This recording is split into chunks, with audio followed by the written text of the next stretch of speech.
Olá, irmãos e irmãs em Cristo Jesus. A paz do Senhor a todos. É um privilégio em tê-los aqui no meu canal. Lembrando, o objetivo deste canal é trazer a mensagem da cruz, a palavra de Deus a todos. Necessito da ajuda de todos. Que deixe um like nesse vídeo. Quando você deixa um like, você está me ajudando a levar a mensagem da cruz. E ative o sininho. Temos vídeos todos os dias no canal. Compartilhe o vídeo com suas redes sociais, nos grupos de WhatsApp, Facebook. E inscreva-se no meu canal. Sejam bem-vindos ao canal Deus Cuida de Mim. Gostaria que vocês ficassem até o final desse vídeo. E hoje iremos falar sobre 10 razões pelas quais o inferno não existe. Vou enumerá-las e depois falar de cada uma. A primeira razão é a seguinte. A primeira razão é a seguinte. O inferno é simplesmente uma tática de intimidação. A segunda razão, o conceito é estranho ao Antigo Testamento. A terceira razão, alguns aspectos do inferno parecem distintamente não cristão.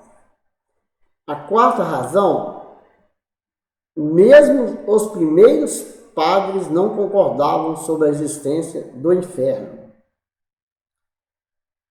A quinta razão, vários versículos sobre um lugar como o inferno não são conclusivos.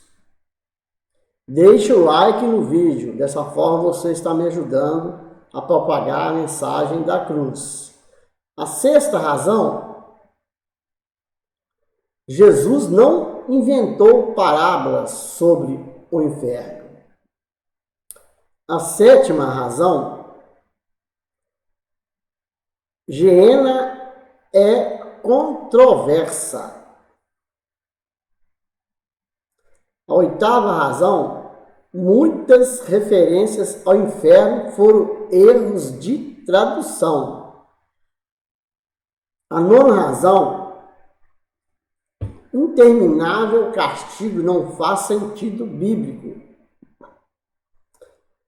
A décima razão, a Bíblia mal menciona algo como o inferno. A primeira razão nos diz o seguinte: como vimos até agora, um estudo cuidadoso da Bíblia sugere que a ideia de inferno como castigo eterno não é verdadeira ou não tem base na religião cristã. Então, por que tanta gente, até mesmo dentro da Igreja Católica, insiste nisso até hoje? Não se pode negar que a ideia de inferno tem sido usada como uma tática de intimidação para manter as pessoas na linha ou atingir o objetivo desejado há muito tempo. Por exemplo, se as pessoas não temessem o inferno, por que comprariam um lugar no céu? Até figuras como a Rainha Maria I da Inglaterra usaram a doutrina como uma desculpa para perpetrar barbáries antes de se sentenciar um grupo de protestantes para ser queimado vivo. Ela supostamente declarou que tal punição era adequada para os seus corpos na terra, visto que suas almas eternamente queimariam no inferno. Mesmo nos tempos modernos, o tema acredite ou você vai para o inferno é comum, completo como descrições vividas de ranger de dentes, gritos dos condenados, o ardor de carne escaldante. Como tantas outras táticas de chantagem, a ideia de arder no fogo do inferno pode exercer um apelo poderoso sobre os crentes. Para finalizar a argumentação contra o inferno, voltemos mais uma vez à parábola do homem rico e Lázaro, frequentemente citada como prova bíblica da doutrina do inferno. Muitos poderiam dizer que, na verdade, ela carrega a mensagem oposta. No final da parábola, Abrão não concorda em enviar Lázaro de volta à terra para advertir os pecadores do destino terrível que os aguarda na vida após a morte, justamente porque ele acredita que a justiça só pode vir da crença, ao invés do medo de alguma punição sobrenatural. A segunda, o conceito é estranho ao Antigo Testamento. Mesmo as menções fracas ao inferno no Novo Testamento parecem melhores em comparação com o Antigo Testamento, que claramente não mostra nenhum conceito de um lugar de tormento. Escrituras como Jó, capítulo 3, versos 11 ao 17, sugerem que a morte é simplesmente uma cessão, ora, porque não me foi tirada a vida ainda no ventre de minha mãe, por que não morri ao nascer? Porquanto se assim fora, agora estaria dormindo, jazeria em paz, e desfrutaria de tranquilidade e descanso. Se minha mãe tivesse tido um aborto às escondidas, eu não teria continuado a existir e seria como as crianças que nunca viram a luz do dia. Na sepultura termina a ambição e a maldade dos ímpios. Ali também repousa em paz os atribulados pela vida. Eclesiastes capítulo 3, verso 19. Sou ainda mais cético sobre a possibilidade de vida após a morte, porquanto a sorte do ser humano a do animal é idêntica, como morre um, assim morre o outro, e ambos têm o mesmo espírito, o mesmo fôlego de vida. De fato, o ser humano não tem vantagem alguma sobre os animais, e assim tudo não passa de uma grande ilusão. Mesmo no início da Bíblia, em Gênesis, a punição de Adão e Eva por não ouvir as instruções de Deus e comer do fruto proibido não foi ameaça do fogo do inferno, mas sim de morte, porque tu és pó e ao pó da terra retornarás. A terceira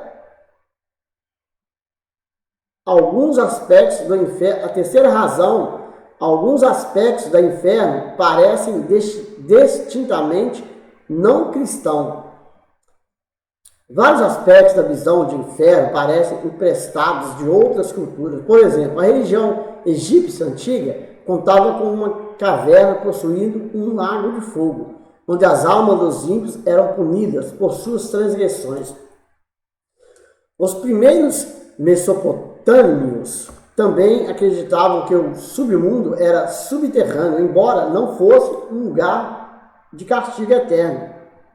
Uma comparação particularmente interessante pode ser feita entre a ideia popular de inferno e o zoroastrismo, uma religião antiga originada do que hoje é o Irã. Nos primeiros textos zoroastristas, as almas dos pecadores são julgadas após a morte e condenadas à punição eterna no submundo, que o livro de Arda Viraf descreve como um poço cheio de fogo, fumaça e demônios. As almas são torturadas de acordo com a gravidade de seus pecados em vida, e tal tortura é presidida por Angra Maio, o grande espírito do mal, e soa muito parecido com o inferno da cultura pop moderna. Esses detalhes não têm nenhuma base na Bíblia. O inferno zoroastrista é composto por demônios e governo por uma figura diabólica, enquanto o diabo cristão e seus seguidores não têm nenhum papel na vida após a morte e são o único grupo claramente destinado à punição em Tártaro. A quarta razão, os primeiros padres não concordavam sobre a existência do inferno. Nem mesmo os primeiros padres da igreja cristã primitiva concordavam em seus conceitos sobre o inferno. Justino Mártir, Clemente de Alexandria, Tertuliano e Cipriano estavam entre aqueles que consideravam que o inferno era um lugar literal de tormento ardente. Orígenes e Gregório de Nissa discordavam, dizendo que o inferno era simplesmente a separação de Deus. Embora a ideia de condenação eterna, de fogo, possa ser encontrada tão cedo quando no livro apócrifo, no século II, a Apocalipse de Pedro não parece ter se tornado dominante no pensamento cristão, até por volta do século V depois de Cristo. Ironicamente, essa visão foi fortemente inspirada pelo filósofo e matemático grego Platão, que não era cristão, e a quem o historiador francês Georges Minois acreditou com a maior influência sobre as visões tradicionais do inferno. O mito de de Platão apresenta uma vida futura em que os pecadores são punidos ou recompensados na proporção de suas más ações na vida. Seja qual for a sua opinião sobre a existência do inferno, as punições específicas citadas por Platão definitivamente não têm apoio bíblico. Mesmo assim, podem ser detectadas em muitas versões populares do inferno, mas, notavelmente, o inferno de Dante. Nos tempos modernos, muitas denominações cristãs se afastaram da concepção do inferno de Santo Agostinho como um lugar físico abaixo da terra. Por exemplo, desde 1992, através de uma decisão do Papa João Paulo II, ensina-se no catecismo que o inferno é simplesmente um estado de autoexclusão definitiva da comunhão com Deus e com os abençoados. A quinta razão, vários versículos sobre um lugar como o inferno não são conclusivos. A Bíblia contém uma referência à tortura de fogo eterno em Apocalipse capítulo 20, nos versos 10 ao verso 15. Eles serão atormentados dia e noite pelos séculos dos séculos. Mas quem são eles? Coisas como o diabo, a besta e o falso profeta, que são pessoas reais. Em outras palavras, tal referência é um simbolismo. Existe também a parábola da ovelha e dos bodes, como encontrada no livro de Mateus, na história. Jesus aparece para falar do juízo final. Ide para o fogo eterno, preparado para o diabo e os seus anjos. A parábola termina com uma aparente referência ao tormento sem fim. Sendo assim, estes irão para o sofrimento eterno, porém os justos para a vida eterna. Essa passagem é considerada a chave por trás da concepção popular do inferno. No entanto, muitos teólogos argumentam que essa interpretação contradiz uma série de outros versículos da Bíblia, que explicam o destino dos ímpios no juízo final, como a destruição através da segunda morte. Se os injustos são destruídos, eles não podem ser atormentados para sempre. Alguns estudiosos bíblicos argumentam que, enquanto o fogo da punição é descrito como eterno, isso não significa que os ímpios serão punidos por toda a eternidade. Em outras palavras, a punição eterna dura para sempre, mas a própria punição é simplesmente destruição imediata. Testemunhas de Jeová e outros grupos que não acreditam no inferno vão ainda mais longe, argumentando que a palavra calazis não deve ser traduzida como punição, citando sua derivação de um termo grego para poda de árvores. Eles sugerem que seria melhor traduzida como corte, destruição ou mesmo morte. A última interpretação transformaria aionios colazes em uma morte eterna, um agradável contraste com a vida eterna prometida ao justo. O termo colazes só aparece 2 vezes no Novo Testamento, mas o Velho Testamento, em grego, usa palavras para se referir punição em geral, e a morte como uma forma de punição sugerida, que punição eterna e morte eterna são 2 traduções válidas. A sexta razão, Jesus não inventou parábolas sobre o inferno.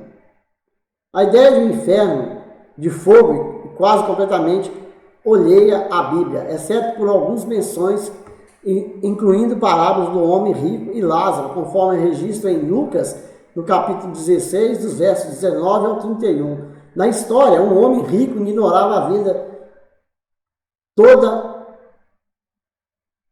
um mendigo chamado Lázaro, mas o par de experimenta uma inversão de papéis após a sua morte, quando Lázaro é levado pelos anjos para uma existência feliz no seio de Abraão.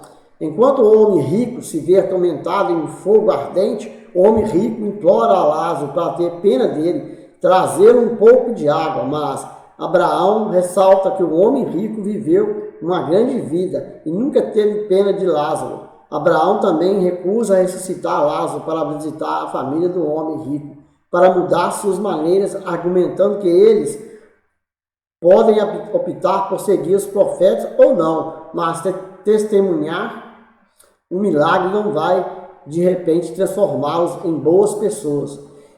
Este é provavelmente o mais próximo que a Bíblia chega da concepção moderna do inferno. No entanto, é importante notar que a Bíblia não apresenta essa parábola como uma história verdadeira ou uma advertência direta sobre a vida após a morte. As parábolas de Cristo são claramente histórias fictícias destinadas a transmitir uma mensagem.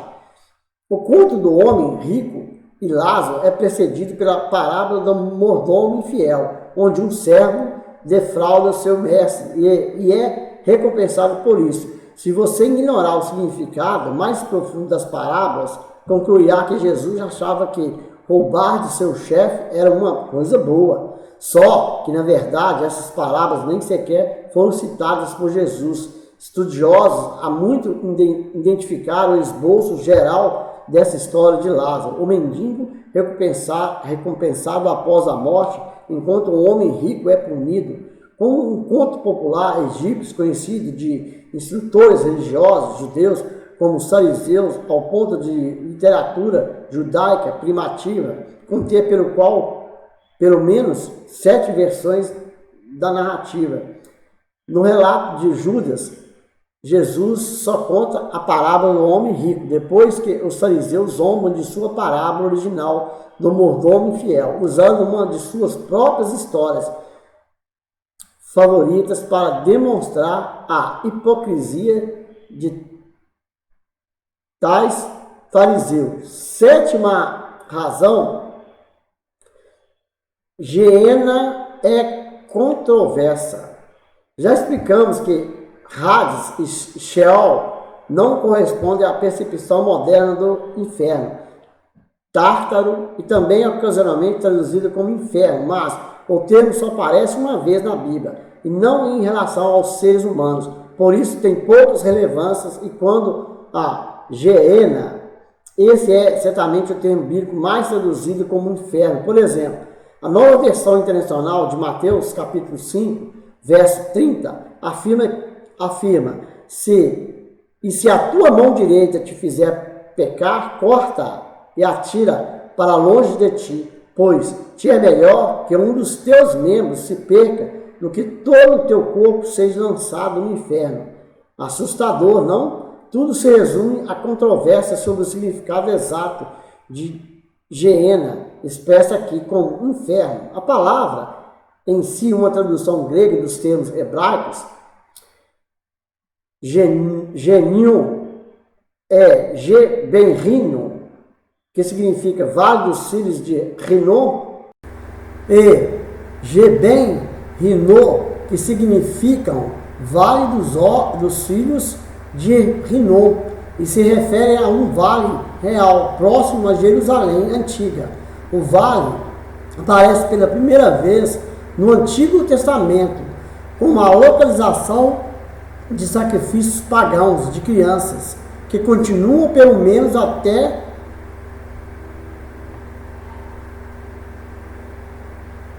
até 2 Reis 23:10, que descreve como Josias destruiu o lugar de tal ordem que ninguém mais conseguiu sacrificar ali seus filhos e filhas, queimando-os em adoração aos deuses Moloque, como era costume de fazer.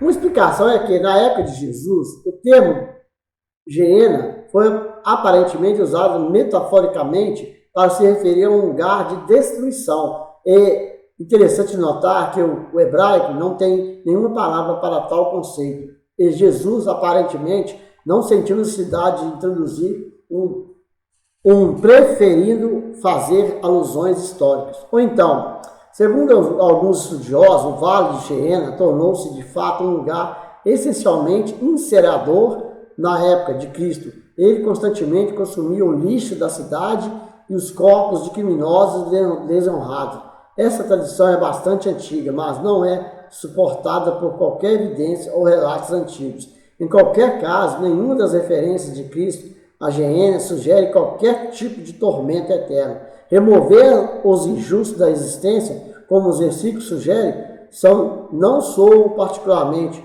parecido com a tortura, parecido com torturá-los para sempre.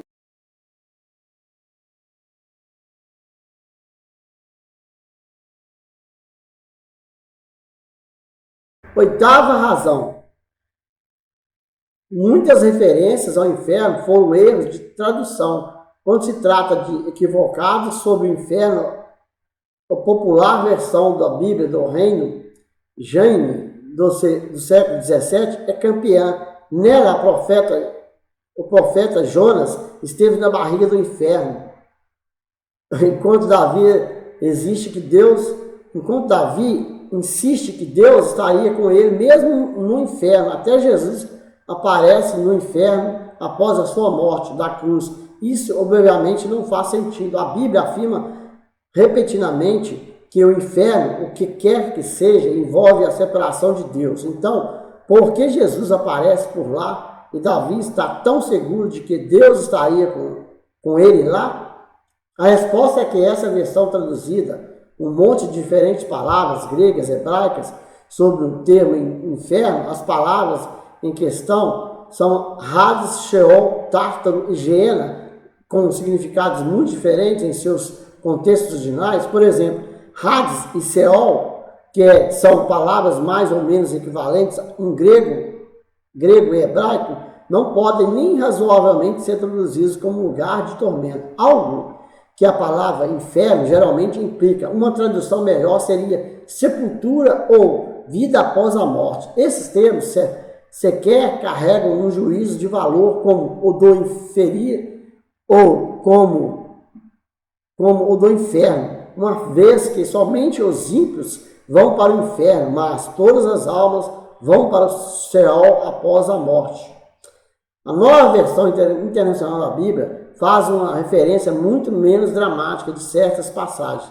Ela se refere ao inferno somente 15 vezes, em comparação com 54 menções na Bíblia do rei Jaime.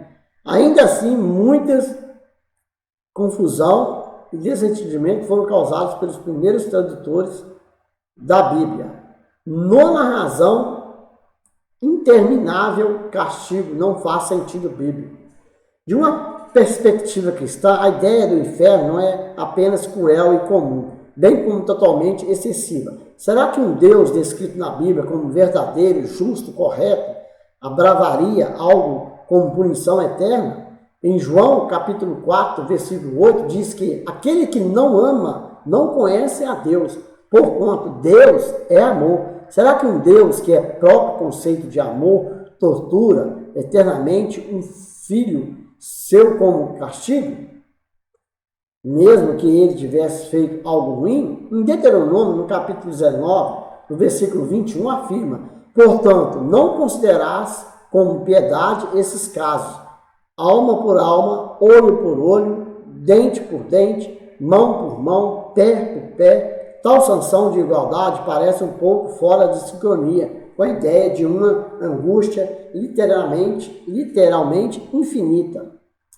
O inferno popular parece ainda mais bizarro depois de considerar as palavras de Deus em Jeremias, no capítulo 7, no versículo 31. Eles construíram o alto de Tofete no vale de Ben-Hinnom, a fim de queimarem seus próprios filhos e filhas como holocausto, sacrifício que jamais ordenei, nem sequer pensei em requerer. Se a ideia de seres humanos sendo queimados é tão desagradável para Deus que nunca sequer entrou em seus pensamentos, o que diria ele então do inferno? 10ª e última razão. A Bíblia mal menciona algo como inferno. De acordo com Romanos, no capítulo 6, versículo 7, todo aquele que morreu já foi justificado do pecado.